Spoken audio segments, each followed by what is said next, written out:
Good afternoon, everybody, and welcome to today's webinar. My name is Steve Mahoney. I'm with Kathleen Thompson. We are mentors in the Greater Hartford chapter of SCORE. This is the first in our Financing Solutions for Your Business Lunch and Learn series. Today's topic is how financeable is your business.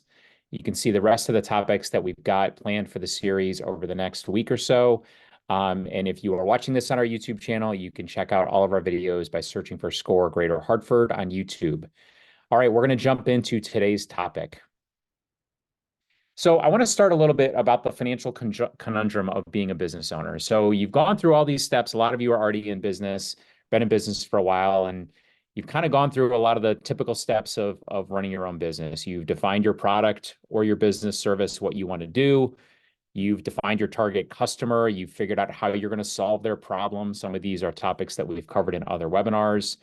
You've done your market research, you've figured out where to find your clients and how to sell to them and how to do your marketing strategy. You even made your first sale, which is great.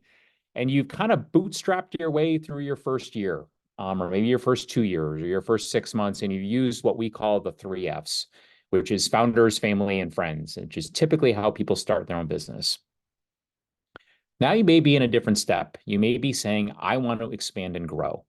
And how can I pay for that? How can I finance the next stage of my business?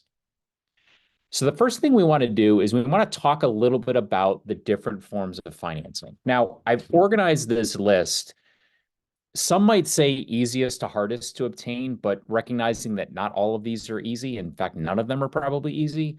But it's probably better to say that they're organized in most available to least available in terms of the ability to actually get the resources. So let's talk through these in a little bit more detail.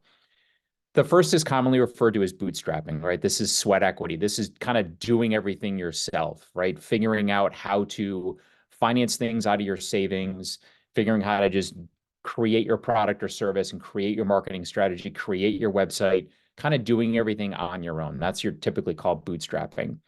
The next would be friends and family members. So I mentioned the 3 Fs, founders, family, and friends. That's typically what a lot of startup businesses do when they're trying to figure out how to get it off the ground. They're really financing things as best they can through people they know or themselves. The next would be crowdsourcing. And not that that's necessarily easy, but it is there's a wide, variety of options out there. And we're going to hear more about that in our class next week from a business owner who's got a lot more expertise on that. But crowdsourcing is another way to raise money from people who might be interested in supporting your business cause. The next are incubators. These are, sometimes kind of accelerator programs that cities and towns or organizations may set up to try to help small business owners. Maybe they go through a training, maybe go through a contest, a pitch contest, and there may be a grant or some sort of financing available at the end of that process. Those are also out there through research. The next could be grants, and grants could be through a variety of organizations, but commonly they're from local and state economic development organizations. We've got a class on this one next week as well, so be on the lookout for that. The next would be peer-to-peer lending. So this could be borrowing money from somebody that's not necessarily a financial institution. It could be a family member, or it could be somebody who's interested in supporting your business by offering you a loan.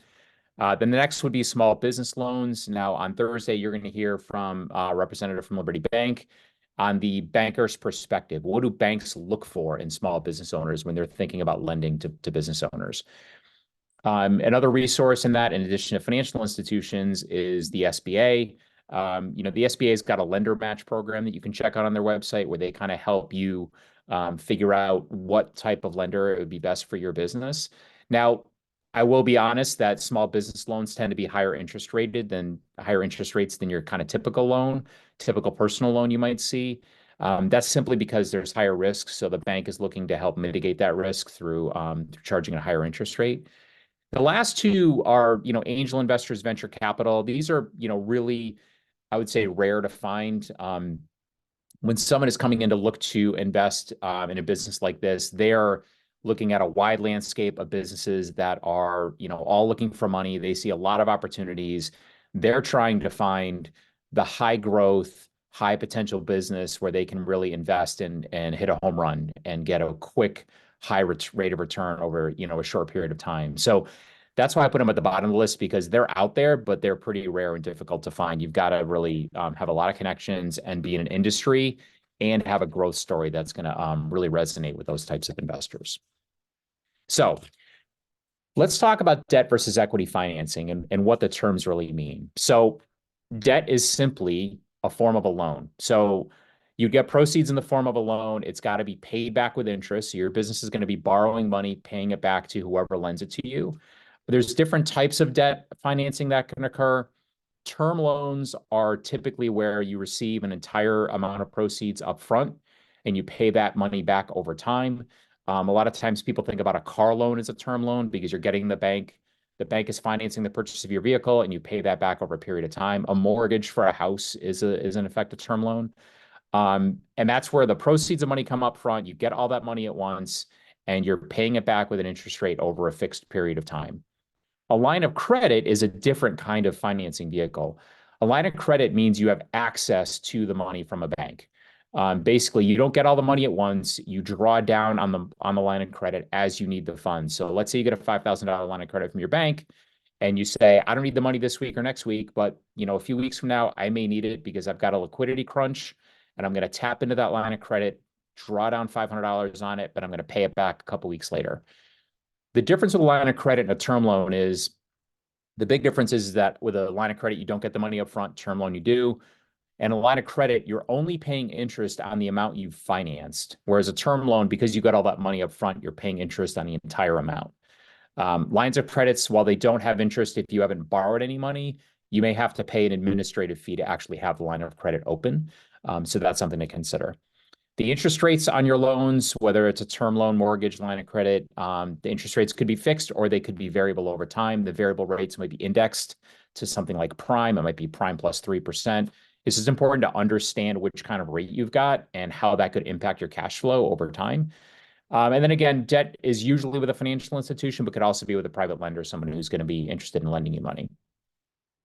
Equity, much different than debt. So equity financing is where someone is going to be buying a piece of your business. Your piece of your business is going to be sold to an investor. So a number of you may be watching Shark Tank. When they talk about investing in a business owner's business, they're typically talking about equity because they'll say, I'll give you X amount of money for 20% of your business or 50% of your business. That's an equity investment. Now, an investor who's investing from an equity standpoint, they're not looking to be paid back like a loan, but here's why they're in it. If the business is sold, they're going to get a piece of those proceeds because they own a piece of that business, that 20 or 30 or 40%. They're going to get a piece of that if the business is ever sold down the road. They also may be interested in profit distributions. If you are earning money over a period of time, you may be paying back money to them in the form of a dividend back to the owner because they own a piece of that business. And then depending upon the level of ownership that they've got in your business, they may actually want to be heavily involved in business decisions in terms of your strategy, product strategy, marketing strategy, financing decisions, how you're going to further, fund cash flow, et cetera. So the higher the equity investment in your business, the more they're going to want to be invested in the business decisions that you're making. The important takeaway in thinking about this is that there's pros and cons to both debt and equity financing. So putting yourself in the shoes of the bank or the lender or an investor, they're going to be thinking about it from their angle. What are they trying to get out of it? And they're going to be assuming risk regardless of who's investing because they're putting their capital at stake in your business. So they're going to want something for that. And so the next topic is really to remember that investing is not a charity. When a bank or an investor is looking to put money into your business, they're going to want something for that. Now, their motivation and their intent is going to be different depending upon what their role is and what they want to get out of their investment. So for a loan, a standard bank loan, it's going to be simply they want the payment back of principal and interest on time. Now, I've purposely capitalized the word timely because they are expecting that you're going to make those monthly payments when they're due, principal and interest, without exception. For an equity investment, it might be a little more complicated. They may be looking in the sharing of profits or cash flows. They may want to influence the business direction. My advice is, as you're thinking about bringing an investor in, especially in the early stages, if someone's going to say, hey, let's go 50-50 in, let's go put money in, or hey, can you finance and I'll give you a third of my business. Clarify decision rights up front. Make sure you understand who is in charge of what decisions. If you're in a 50-50 arrangement, whether it's a partnership or just kind of a 50-50 owned LLC, we highly recommend you have an operating agreement so that you can document who's in charge of what and what happens to the business if one of you wants to get out of the business. So clarifying decision rights is very important. Equity investor may also be interested in proceeds if the business is sold, as I was just mentioning. So if you think about, hey, I can grow this thing really, really fast over the next 3 to 5 years, and maybe we can turn this into something and sell it to somebody else, they would get a piece of that because they own a piece of the business and they would be entitled to that. Now, if you're going to be getting a grant, the motivations might be different. They may be looking for your commitment to the community. Maybe they are looking for somebody who's going to be hiring resources and creating jobs. But they're going to be really focused on your commitment to and success to their mission, what their mission is in their organization that's going to be giving you the grant and aligning with what they want to do. So their motivation is different. It's not financial. It's going to be more commitment to the success and their mission in the community. Crowdfunding might be a completely different animal. They may just be looking to support you out of the goodness of their heart, or you may offer them a free product or a free service. A lot of crowdfunding resources, you can, contribute to their cause. And if they fund it, they'll give you, the first product off the shelf. So depending upon who is going to be investing in your business or loaning you money, their motivations are going to be different. And it's really important to understand that as you go into these conversations. So as you're thinking about going out to market and trying to find money, what do lenders and investors look for? Now, if you've taken any classes with us in the past, you've probably heard us talk about doing a one-page business plan and starting small and starting simple. And you always hear Kathleen and I say, it's great for when you're just starting out to do a one-page business plan to just really get yourself organized, think about your key product, service, your customers, your marketing strategy. And we'd always say things like, you don't need a more comprehensive business plan unless you're going to start going to look for money. Well, now we're here. So if you're thinking about what investors and lenders are looking for, having a comprehensive business plan is going to be really important because they're putting their money at stake. They want to know what is behind your pitch. So it's not just the what of your business, but the how. How are you going to achieve it? So I've listed out a few things here that are really important to have some depth behind. Having a compelling and differentiating product or service. Investors and financiers, they're looking at opportunities where to invest their money all day. They're thinking about where they can lend money or where they can invest in a company. So you want to be able to resonate with them, why they should be investing with you. Where's the differentiating product or service that you can demonstrate to them? This is why you should come to me. Having a command of the market and the competition, a deep understanding of who your competitors are and how you are going to be able to be better than them and be able to resonate in the market with your customers.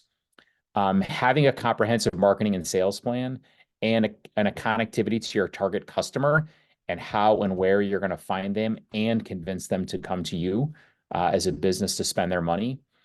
Having a track record with predictability and stability. So what does this mean? Well, it's hard to obtain money when you're just starting out, right? We talked about kind of bootstrapping and using the 3 Fs early on.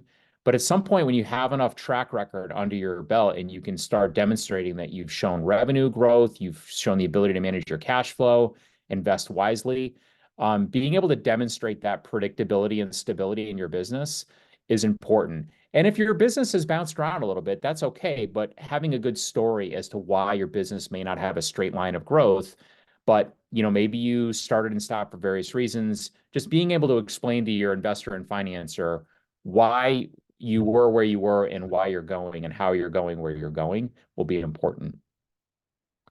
Demonstrating, another component of your business plan, demonstrating that you've got a strong pipeline of customers and product innovation to stay ahead of the competition, not just where you see the market today, but where you see opportunities down the road and where you may want to invest in down the road and how that aligns with the overall strategy of your business.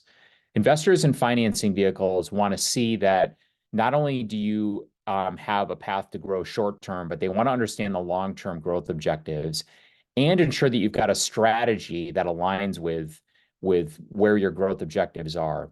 Meaning you don't want to be in 5 different businesses, over the next couple of years, because an investor or financer may say this person's unorganized. They don't even know what they want to be yet.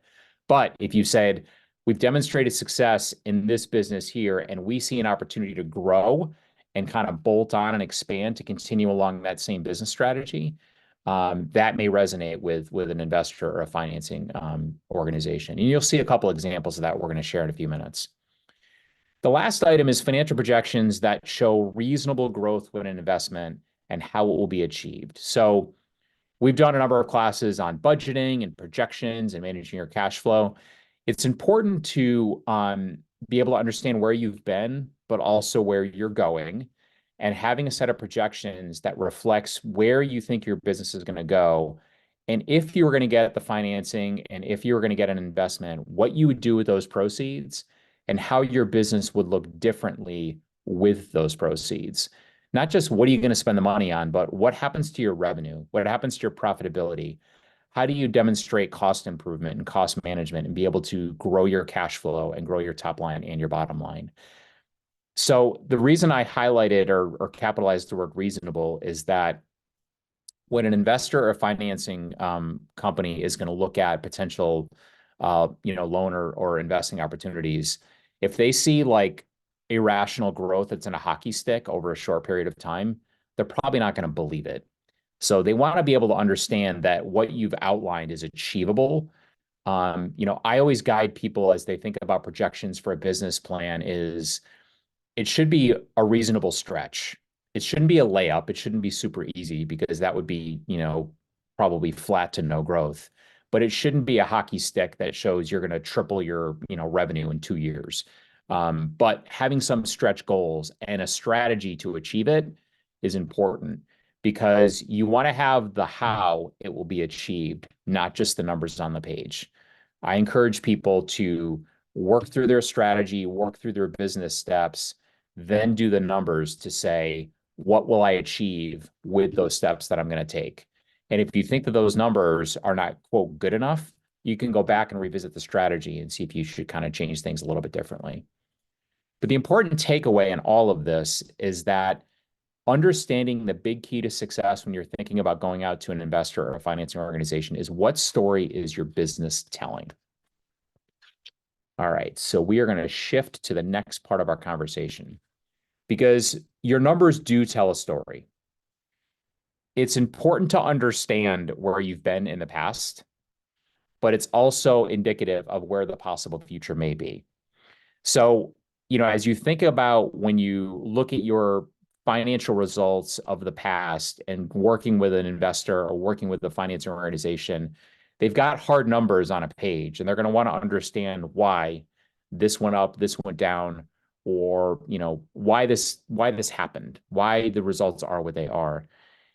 But thinking about the possible future and where you're going, it's also important to understand how you're going to achieve what you're going to achieve. So we're next going to share 3 examples of business owners who have faced this kind of decision. And these are just made up case studies. So the first is Tom's Tree Service. So Tom's been in business for 3 years. He's grown his business using all hand equipment, climbing trees. That's been his strategy the last 3 years. But he's found that he hasn't been able to grow as much, and he's starting to lose some business opportunities because he doesn't have a boom lift. So one of the things he wants to do is he wants to take out a bank loan to buy that and also buy a truck to be able to tow it. So he's done his research, he's figured out how much it's going to cost, and he's determined that it's going to be about a $60,000 loan that he's going to need. But he thinks he can grow his revenue by about 30% with that equipment. So we've created some numbers, and we're going to just kind of walk through what Tom's financials would look like before and after this investment. So we've got some numbers on the page here, and I'll walk you through how this works. But so in kind of year 1 of his business, he had $50,000 of revenue, had positive cash flow from operations, end of the year with some cash in the bank, and he had net worth of about $13,000. You can see in year 2, he grew his revenue. His cash flow was positive again, and he's got about the same amount of money in the bank, and his net worth has grown a little bit. So now he's starting to say, all right, I got to the end of year 3, my revenue grew again, another positive cash from operations. I've got $17,000 in the bank, and I've got $21,000 in net worth. That's great. Now I'm going to go take this money and I'm going to go invest it in this truck and this boom lift. So it's a $60,000 loan, and he's looking to finance 75% of it and put 25% down, which is $15,000, and he'd have a $45,000 loan. And he'd pay that off over 3 years. Let's assume it's a $15,000 payment. So one of the things that a bank is going to look at is what's called debt to net worth. And so that's basically saying how much is your debt going to be, which in this case is 45,000 compared to your net worth, which is 21,000, and that's a ratio a little over 2 to 1. So, that's going to be kind of high, and that might be a little bit concerning for a bank. So they're going to just be, kind of saying, hey, wait a minute, are you going to be able to manage this with your existing cash flow? So it's important as Tom thinks about this and thinks about his revenue and cash going forward. Now he's assuming by the time he gets this loan, he's going to have the boom lift and he can grow his revenue 30%. So you can see his revenue is going to go up 104,000, but his cash might still be a little tight. So he's going to have to make sure that he's very careful in thinking through his cash flow to be able to make sure he's making his loan payments and fund his existing operations. And the bank is going to want to use the boom lift and the truck as collateral against that loan in case for some reason he defaults. So it's important to think through, what does your business look like after this kind of investment? And what are the variables you have to think through to ensure that you can continue your operations? So the next example is Jerry's Produce Man. Now, Jerry's business faces something that is challenging for a lot of businesses, which is the seasonality of a business. So produce, you can imagine, very busy in the spring and summer months, not so much in the fall and winter months, especially if you're in New England. So Jerry's been in business for a few years. He's put about $15,000 into the business at the beginning of the year. They do a lot of freezing of produce and then selling it during the off season. And then when the spring and summer comes up, they've got to buy a lot of product. They're selling a lot of their inventory. And what ends up happening is they end up in kind of a cash crunch during certain months of the year. So he's trying to figure out, is there a way for me to manage my liquidity crunch with a line of credit? So if you remember, a line of credit is where you don't get all the money up front. You tap into it when you need it, which is perfect for a seasonal business because they can say, I don't need a term loan on day one. I just need to know that I've got that safety net that I can tap into with a line of credit and borrow it when I need it. So we're going to look at some numbers here that Jerry's put together. There's a lot of columns on the page. I'll walk you through what we've got here. So the first two columns are kind of, think about his second year of business. The first column is where he is year to date, April 30th, because that's he's a fiscal year ended August 31st. So April 30th is about 2/3 of his year, eight out of 12 months. And so this is where things are starting to pick up as he gets into the summer months. So he's built up a lot of inventory. You can see he's got pretty good revenue, pretty good gross profit. He's got 10,000 in the bank. He's got decent net worth. And I want to talk about these ratios at the bottom of the page because these are important ratios to look at from time to time. The first is a quick ratio, which is, I don't want to go into the detailed calculation, but it's kind of a function of your current assets and current liabilities. You want this number to be as high as possible over 1. This basically means that you are highly liquid and that you don't have a lot of current debt that you're going to be facing. So if you have a lot of current loans that are going to be due in the next 12 months or a line of credit or accounts payable, your quick ratio is going to probably suffer. But if you've got a lot of cash and receivables and things like that, then your quick ratio is going to look really good. So this is where you want it to be, the higher, the better. This last line is a function of how much inventory you have on hand. So the more inventory you have on hand, the worse you are as a retailer manufacturer, because that is cash that you've just got tied up in inventory on the shelf. So you want to sell that as quickly as possible and turn it into cash. So from an inventory turnover standpoint, the higher the number, the worse. So you can see here that when Jerry is sitting here at the end of April, he's got a pretty high inventory turnover number compared to when he gets to the end of his fiscal year. So now this represents 12 months of activity for his business. You can see he's generated a full year revenue of 35,000, nice gross profit. He's got 11,000 of cash in the bank. His net worth has gone up, his quick ratio has gone up, and his inventory turnover is down, which is great. So now we get to the next year, the third year of his business. Let's compare this to kind of where he was a year ago. So you can see his revenue has grown, which is great. His profit has grown, which is great, but he's still running tight on cash. His cash in the bank is down from where it was a year ago at this seasonally high time. His quick ratio is down. His inventory turnover is way up. So he's running into a cash crunch. And this is where he was seeing things. And he said, I wonder if I can get a line of credit.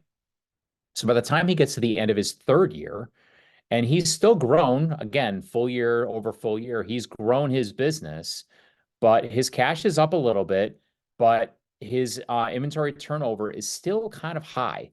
And as he thinks about where it was versus a year ago, his quick ratio is down 550 to 418. His inventory, his turnover is up a little bit, 81.9 to 83.4. And, his cash in the bank is okay, but he's starting to worry about where he's going to go the next year. So he's done a projection. By the time he gets to April, which is his toughest month to manage his liquidity, you can see his cash in the bank is only $5,000. This is why he's thinking about a line of credit. If he can get that line of credit of $12,000, his quick ratio is going to be really low. That's because he's taken on more debt. His inventory is still going to be high, but look at where he's going to end up by the end of his fiscal year. By the end of his fiscal fourth year, his cash in the bank is going to be higher. His net worth is going to be higher. His quick ratio is going to be higher. And his inventory turnover, you can see, is down relative to the previous 2 years. So you say, wow, how did he get that? Well, he's assuming some pretty big growth. So the line of credit is going to help him get through his cash crunch. But this is where I go into the topic of having reasonable projections, because he's assuming growth of revenue from 50,000 for last fiscal year up to 75. That's a pretty big growth rate. He's assuming his gross profit is also going to grow, and he's going to maintain his profit margins. And his cash in the bank is going to be pretty good, considering he's had to pay down a line of credit balance. So it looks good on paper, but there's a lot of things in this story. But it's important to know that, he's got a solution that he thinks he can work, but he's got to ensure that he can achieve that revenue growth, because he's got to be able to pay down that line of credit balance in order to maintain his financial stability. So a lot of things go into a story like this, where you start to think about all the moving pieces. And this is where I was going back to thinking about what you're going to do with the potential money if you get it. What do the scenarios look like if you inject that money in, and what you're going to use it for, and how you can turn it into higher revenue and higher profitability. So let's look at our third business owner. This is Mika. Mika's got a hair salon, and Mika's been in business for about 3 years. And she started by renting a friend's storefront, and she also does some volunteer work. She travels. She does go to some clients' homes to cut their hair, but she also does some volunteer work where she spends about 20% of her time helping women in homeless shelters cutting their hair. She also volunteers for different local charities like Dress for Success. And she's starting to think that if she can get a van or a truck, she could actually grow her business even more, because she can actually use that to drive to other locations, maybe serve some clients in home more, and still be able to do her charitable work. Now, she's thinking that she wants to be able to finance this truck in 3 different ways. She's priced it out at about $45,000, and she thinks she can get a grant, given her commitment to the community and organizations like Dress for Success. She can get a grant to help with about 30% of it. She can fund about 30% of it herself, and then she can get 40% of it through a loan. So that's her strategy. So let's look at some of her numbers. So we've got in the first column that she's got about $20,000 of revenue, and her cash from operations were about $2,000. She's got about $13,000 in the bank. So her deposit is around $13,000. So she can fund her deposit. That's great. However, it kind of eats into her entire cash flow. So that's going to leave her really tight in terms of any emergency funding, and being able to cover anything that comes up unexpectedly. Now, when she thinks about, her growth over the next couple of years, she's got, her growth from year 1 to year 2 and year 2 to year 3 is pretty high. But you can see that her cash from operations is still kind of low. And, she's got, I guess we're going to fund the truck at the end of year 3. So she's got 15,000 towards the 13,500. But it's still rather tight. It's barely covering it.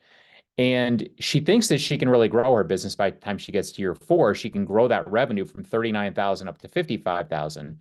However, if you look at her annual cash flow, it hasn't really been that high, compared to how much she's going to have to pay for her loan.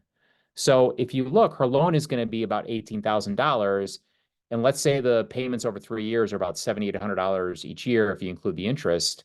Now, that's, you would think that's reasonable, but if her cash from operations are going to be relatively low each year compared to what she's going to have to pay for her loan, it's not going to be feasible. She's not going to be able to make enough money to fund her business, stay in business, and pay back her loan. We talked about looking at debt to net worth. This one is not too bad. Her debt to net worth at the start of the business, she's got a net worth of 17,000. The loan is 18,000. Debt to net worth of 1.06. That's not too bad, but the cash flow concern can be a big one. The other thing to consider about this scenario is the grant.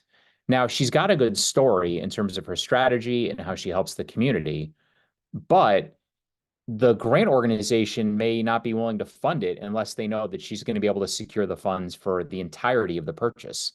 Because if the grant organization is worried about her being able to get the loan, they're not going to give her the money because the money's not going to be able to go towards the purchase of the truck or the van if she's not able to get the rest of the funding. So that's another consideration as you think about financing things from multiple sources. So, these examples just kind of show you all the different variables that you might need to consider. And as you're doing through these projections, you'll notice that we've done things at a pretty high level because you don't need to necessarily do a detailed expense budget for 5 years, but it's important to look at some high-level metrics like revenue, net profit, cash flow, what your on-hand cash balance is going to be, because that'll help you demonstrate the what-if scenario and start to get you to sensitize about maybe I should try to go down one of these different paths. Maybe I should push harder on funding this myself and I should wait a year. Maybe I should think through a different financing option.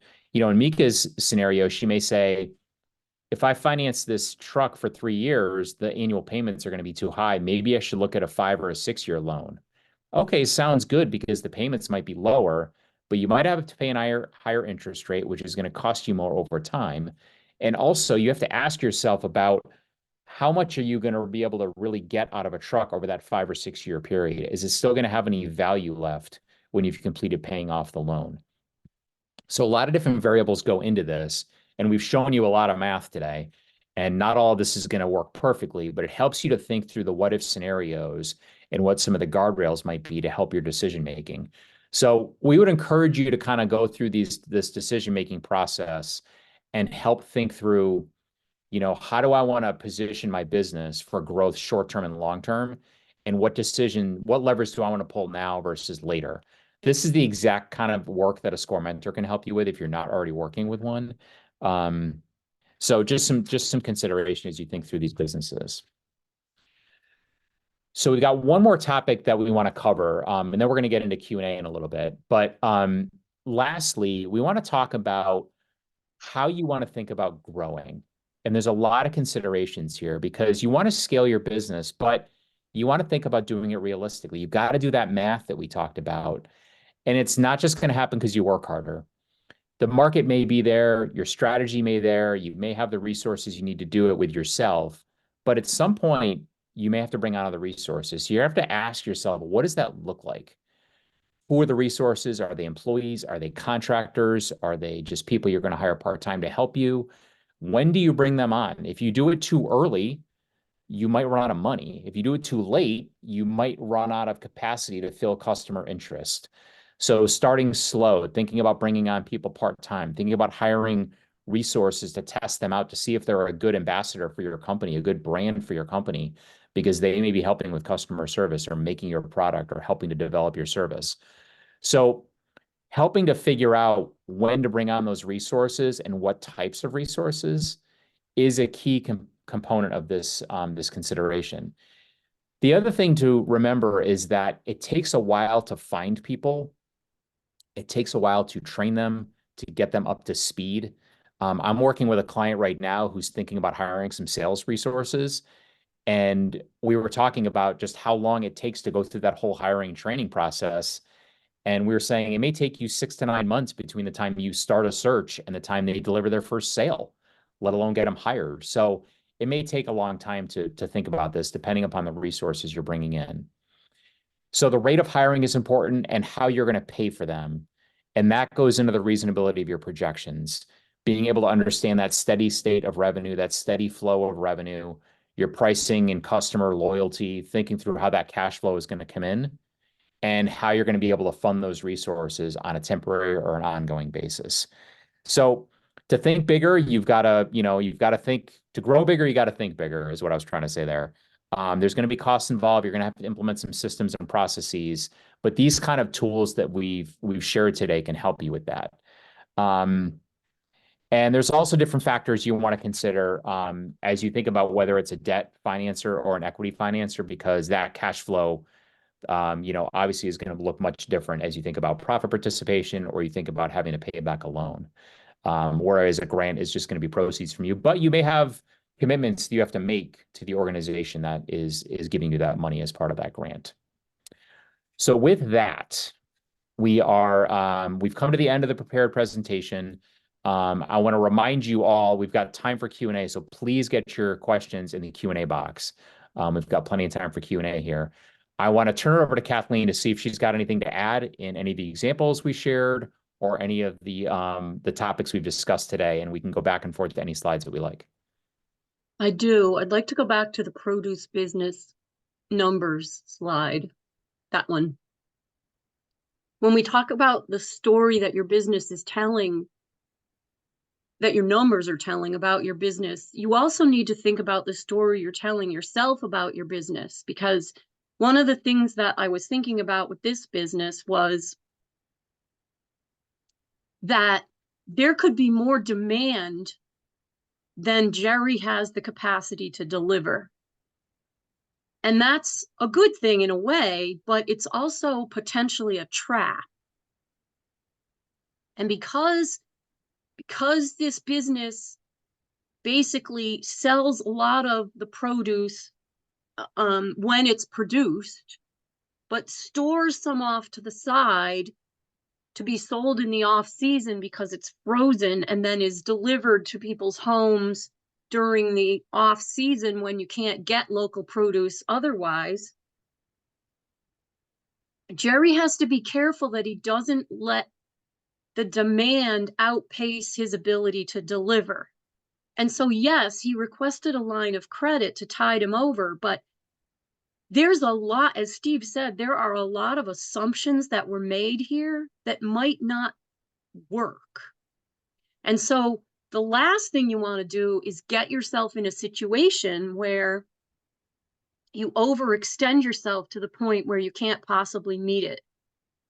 And so if a bank were to give him a $15,000 line of credit and he figured he would only max it out at 12, his best bet would probably be to try to make the projections a little bit lower, so the growth would be a little bit less if he felt like he could manage it. Because if you guess and you build up your inventory and you assume you're going to sell it all during the off season, and then the demand falls off because people would rather buy fresh produce from Chile, it turns out, than buy frozen produce from Connecticut, Jerry's now stuck with that inventory and can't pay the line of credit back. So you have to always ask yourself the question is the growth smart growth, or is it just I want to grow because that seems like the next logical thing?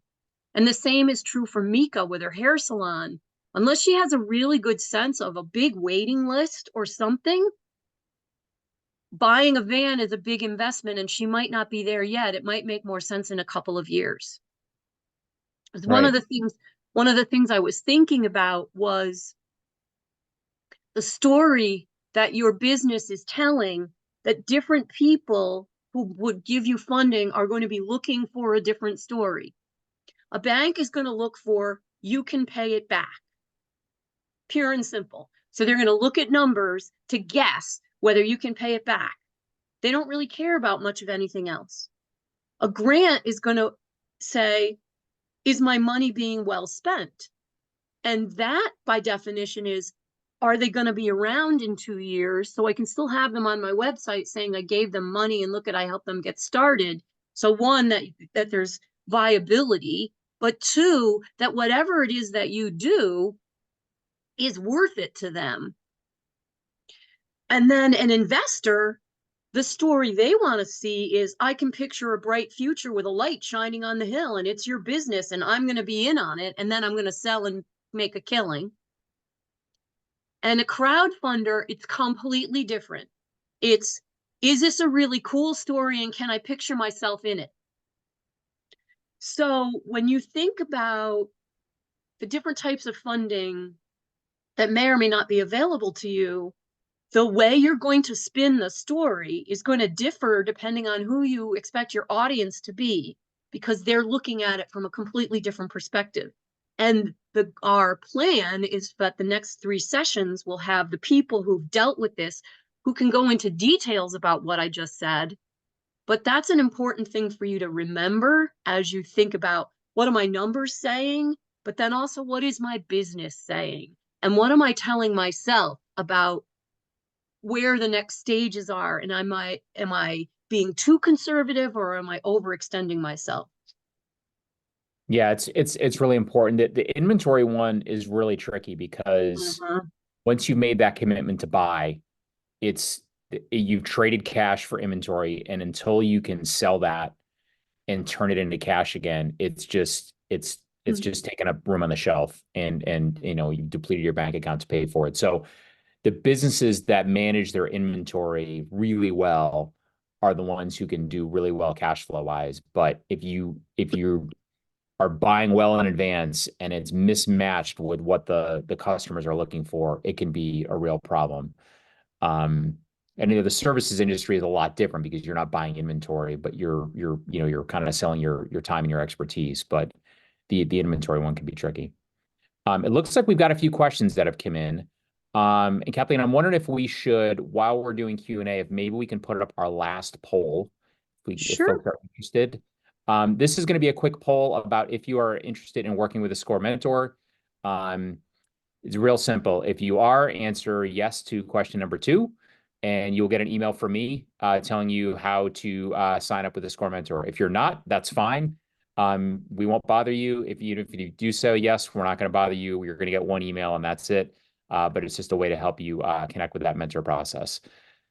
So let's see. Let's go through Q&A, and Kathleen, maybe we can both answer these as we see fit here. So the first question is from Mary. Can businesses get grants, or is it only nonprofits? Yes, businesses can get grants. I highly recommend that you attend our webinar a week from today, which is part of this series on funding your business with grants. You're going to hear from a business owner who has got a lot of great advice on what she has learned through the process. She runs a publishing business as one of my clients, actually, with SCORE. And I just put in the Q&A box a link I found when I saw that question come up at the connecticut.gov website for some grants that are potentially available. And you can Google too, because I did that and said grants for for-profit corporations, how do you do it? And there were a whole bunch of resources that you can find. Okay, great. That's fantastic. All right, next is from Tara. Getting funding as a brand new business, how to demonstrate business viability with no history. Can you get funding before starting a business? Yes, you can get funding before starting a business. It is very difficult. Funding, I would say traditional funding through a bank is difficult, not impossible, but difficult. In terms of being able to demonstrate business viability with no history, you obviously don't have a history of like financials and things like that, but you can have a demonstration of all the things we talked about the market and the target customer, how you're solving their problem, the competition, how you're differentiating yourself. And in terms of not having a business history, you have your own personal history. So what your expertise is and bringing to your business and how you've demonstrated that in your personal history can help your cause. It is challenging, not impossible, but it is challenging. Kathleen, anything you'd add to that? I would say almost no one would look at it at all unless you put a significant amount of your own money in first. And if you collateralize it by something and or have a personal guarantee, which means you're putting your personal assets on the line. Without that, they won't even touch it with a 10-foot pole. Yes. And even then, it's questionable. normal traditional financing. Grants, you might have a chance, but it is very hard when you have zero track record, unless you have run other successful businesses in the past, and this is a new one. Now they're going to base their decision partly on your track record, which goes a long way. Because again, they need to know if they're loaning you money that they're going to get it back. So that's going to be their primary consideration, is what is the statistical likelihood based on what I can find about this business that I'll get the money back. Mm-hmm. Yeah, great. Very good. Very good advice. Okay, our next question. I just started a business with last year being my first full year. How can I get my numbers to really have an idea of how my business will grow? I currently use QuickBooks, but not for all transactions. I have an embroidery printing business. I need to get more equipment to fill the demand of orders, but the credit is trashed from maxing out all the credit cards to start the business. Okay, couple things. Get all of your transactions in QuickBooks. That is very important to have a record of your financial activity. If you only have part of your transactions in there, it's not going to be able to tell you the whole story. The second thing is it's probably more than we can go into in this webinar, but this is the kind of thing you could probably work with a SCORE mentor on, to be honest with you. But being able to understand what your business is going to look like in the future and how you're going to grow for that, and what your financial outlook might look like if you can get this new equipment, and then you can start going through the steps of how might you be able to finance it, looking at like some of the examples we gave today. And to the extent that your credit score is suffering a little bit, it's going to probably require some creativity in terms of how to fund that. Kind of going to some of the basic ones that we talked about at the beginning. Kathleen, I don't know if you've got any more advice for that one. I do. If you've got a full year under your belt, one thing you can do is demonstrate the process that it took to make the revenue. So, for example, if you contacted X number of people over the phone or however you did it to sell in the first place, or whatever methodology you used, whether it be phone calls, whether it be emails to people you knew, whether it be posting on social media and people replied, or going to craft fairs and doing your thing, whatever it was, what you want to do is compile some statistics to say, generally it took this many outreaches to people to get one sale. And so now if I do that and multiply it out, I'll have this many more sales. In other words, what you're trying to do is make people feel comfortable that you know what you're doing, that you know how you got the revenue, so that when you're projecting your revenue for next year, you didn't just pick the number out of the air. And that will go a long way toward helping people understand kind of where your projections are coming from for years 2, 3, and 4, for example. Also, I think doing something along the lines of having projections with the machine and without it would be helpful as well, because you don't want to be completely dependent on that happening in case it doesn't. So kind of what does your business look like without it? Okay. No, that's good. That's good advice. All right. So Mary had a question about, can you talk more about a business that's a service rather than a product, please? Yes. So yeah, we spent a lot of time talking about kind of products and cost of goods sold today. Service businesses are much different, right? You're selling your time and your expertise, not necessarily a product or service. Well, actually, the tree service and That's a good point. And the hair salon. You're hair right. salon were services. Yeah, you're right. You're right. My mistake on that one. So, yeah, I mean, it's the financial aspects of those businesses are just much different, because you're thinking about maybe it's an hourly rate or a subscription pricing model that you've got. So that's kind of how you're going to want to think about your financials from that standpoint in terms of, your revenue model and your profit model are going to be different. Your revenue model might be like Mika's hair salon. How many customers am I going to see? How much am I charging per service? And that's going to be kind of how to think about your revenue growth. And in terms of investment, and what you might need to invest in or finance, it could just be the function of the type of service you're in. If you're doing consulting out of your house, you're going to probably not need a big investment. But for somebody who has a storefront or somebody who needs equipment like a landscaping service, like the tree service business, you're going to need, more likelihood you're going to need some investment. So, Mary, I'm not sure if that answered your question or not. If not, if you can just add it back in the Q&A box. All right. And let's see. Sonia asked, how hard is it to start a nonprofit to help a specific community and in getting funds to get it running? I don't know a lot about nonprofits, Kathleen. I'm not sure if you do. I would say that starting any business is challenging. My recommendation was to do a lot of research as best you can. I think SCORE's got a number of webinars on nonprofits, and we probably have mentors who help with this. But Kathleen, any insights you can share on this one from your background? I would say it's harder than starting a for-profit business, because now you're relying on donations. So you have to, I'm working with someone who's running a nonprofit right now, and I'm on the board of two. So you want to start with money, just like you start with money for a for-profit business. And then the difference being, in a for-profit business, you're selling your product or your service to one set of customers. When you're doing a nonprofit, you're serving two masters in a sense, because one, you want to find the places where you're going to go serve. So you want to get them on board, and you find people to volunteer their time and also donate money to the cause.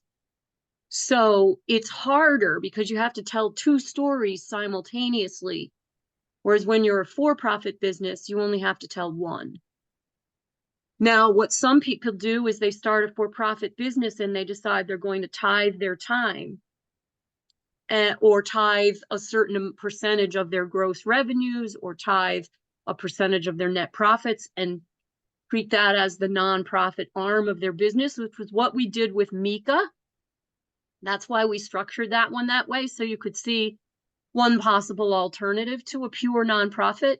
But otherwise, if you want to start a pure nonprofit, you want to have a board of directors right out of the gate who are going to invest their time and their money into this cause to get it started. Because otherwise, if it's just you by yourself, it's really hard to do it.